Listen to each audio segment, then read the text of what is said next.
Bom, pessoal, está cada vez mais complicado achar alguma coisa para falar a respeito do Paraná.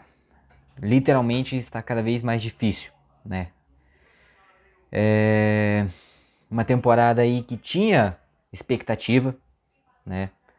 O elenco que o Paraná montou dentro das suas capacidades, todo mundo sabe das limitações que o Paraná tem para contratar jogadores. Não é fácil você convencer jogadores a vir jogar no Paraná, que só tem 4 meses de calendário, 3, 4 meses de calendário, né? Com recursos aí limitadíssimos, sem SAF.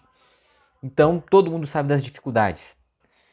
O elenco do Paraná nos dois primeiros jogos, principalmente nos dois primeiros tempos contra o Atlético e contra o Operário, mostrou que a gente poderia ter esperanças.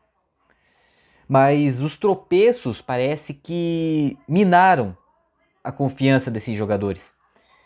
Parece que esses jogadores não têm confiança nenhum. Nenhum. No jogo contra o Andraus, não jogou. Não teve um chute pro gol. Agora, contra o Azures, com os titulares de volta, o Paraná teve poucas oportunidades. Mais precisamente, duas oportunidades claríssimas. Uma no primeiro tempo que o Tanque perdeu, que não era para ter perdido, claro. Méritos do goleiro também, que fez uma grande defesa, mas não era para ter perdido aquele gol.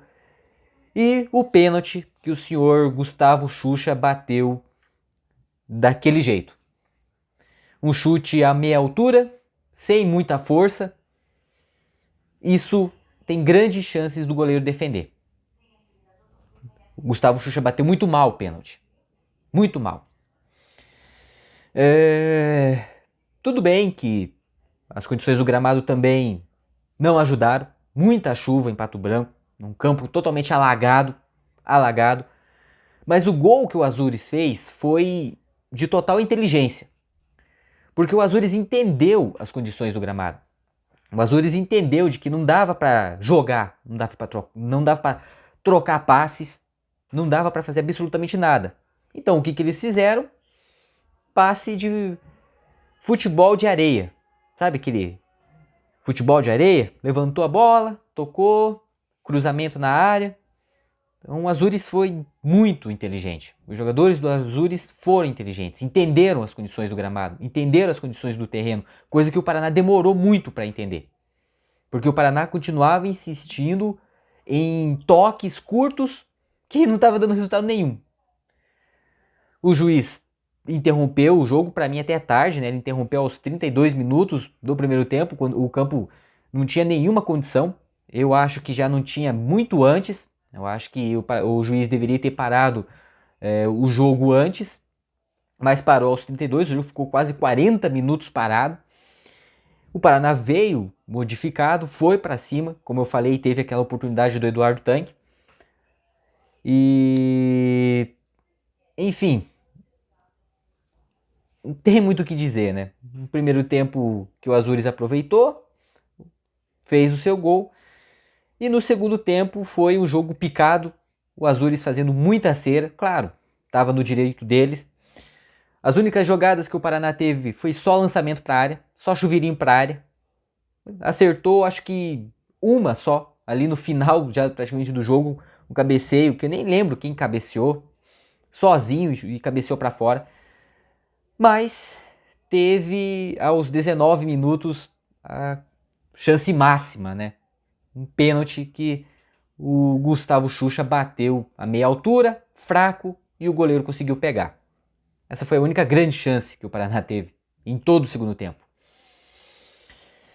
O Paraná perde mais uma, termina a rodada na zona do rebaixamento.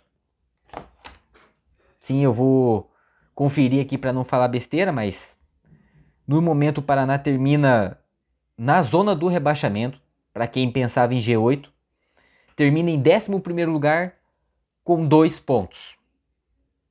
Já está a 3 do G8. Próximo jogo contra o Londrina, fora de casa também. Fica difícil, gente, fica difícil de falar, sinceramente, tem muito o que analisar, né? Não tem muito o que analisar. O Paraná teve chances, desperdiçou e agora está aí na zona do rebaixamento. 4 jogos, 2 empates e 2 derrotas.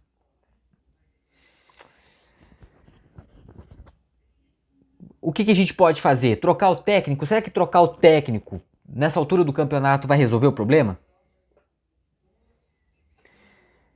Será que... Não sei. Qual é o técnico ideal para o Paraná? Qual seria o técnico que iria aceitar treinar o Paraná nesse resto de primeira fase do Campeonato Paranaense? Com um time que nem foi ele que montou. Reforços. No sábado passado, o Paraná anunciou mais um zagueiro. Precisa reforçar esse time. Precisa muito reforçar esse time. A pergunta é, o Paraná tem dinheiro para trazer mais jogadores com um pouco mais de qualidade? Não é nem só isso, mas é convencer os caras a vestir a camisa do Paraná com uma temporada de 3 meses. Então, gente, sinceramente, tá difícil.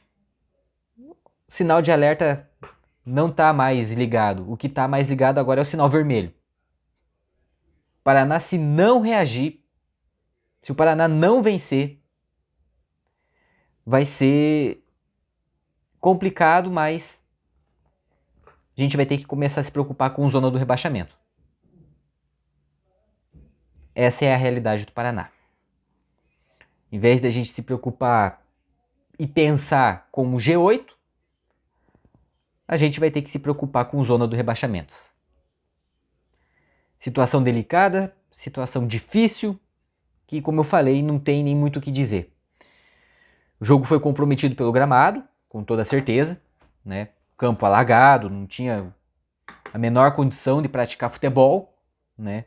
Futebol bem jogado, de toque de bola, de velocidade, evidentemente.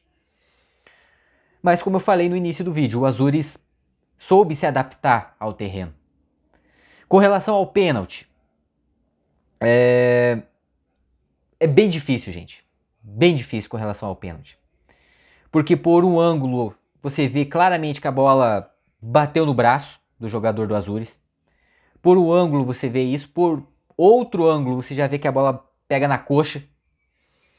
Eu, sinceramente, ainda estou bem em cima do muro, por incrível que pareça. Para alguns pode achar que foi pênalti, para outros pode achar que não. Como eu falei, eu prestei muita atenção em cada imagem que foi passado na TV. E como eu falei, gente, por um ângulo a bola bate no braço, por outro ela bate na coxa. E sem VAR ainda, o juiz estava de frente pro lance. De frente pro lance. E deu o gol. Mas esse lance não pode, né, como eu falei, não pode ser responsável, porque o Paraná teve a oportunidade máxima para empatar o jogo. E o senhor Gustavo Xuxa foi indisplicente, né? Foi displicente. Bateu muito mal. Então a arbitragem, para quem acha que eu tô passando pano, não tô passando pano para nada. Para nada. Porque como eu falei, o Paraná teve uma oportunidade com o Tanque. Depois que o jogo voltou da paralisação, teve uma oportunidade claríssima com o Tanque, que como eu falei, méritos do goleiro também, mas é um gol que não podia ter errado, e no segundo tempo teve o pênalti para empatar. Próximo jogo contra o Londrina, fora de casa. Pressão gigantesca, pressão enorme para cima desses caras, para cima do Argel. E a gente não tem por onde correr. Se falar de trocar o técnico, quem que pode treinar o Paraná nessa altura do campeonato? Qual é o técnico que vai aceitar esse desafio? Reforços. O Paraná anunciou mais um zagueiro. O time claramente precisa de mais um meia, de mais um ponta, de mais um atacante, principalmente de meia de criação. E o Paraná não ser um zagueiro. Vamos ver. Vamos ver o que vai acontecer, o que vai ver. Peço desculpas, tá, gente? Para vocês o vídeo não tá com a qualidade que eu queria que tivesse, mas fica muito difícil da gente analisar qualquer coisa. Fica muito difícil, né? Nós agora vamos ter que olhar para a parte de baixo da tabela. Olhar para a parte de baixo. De G8 agora é escapar da zona do rebaixamento. Ainda tem chance. Ainda há tempo de se recuperar, mas já se passaram 4 jogos, gente. 4 jogos já se passaram. Tem mais 8 rodadas, se não me engano. 7 ou 8 rodadas. O Paraná precisa vencer. Precisa vencer. Tem tempo de se recuperar? Tem. O problema é quando que vai fazer isso? Quando que o Paraná vai se recuperar? Quando que vai vir a primeira vitória? É isso, gente.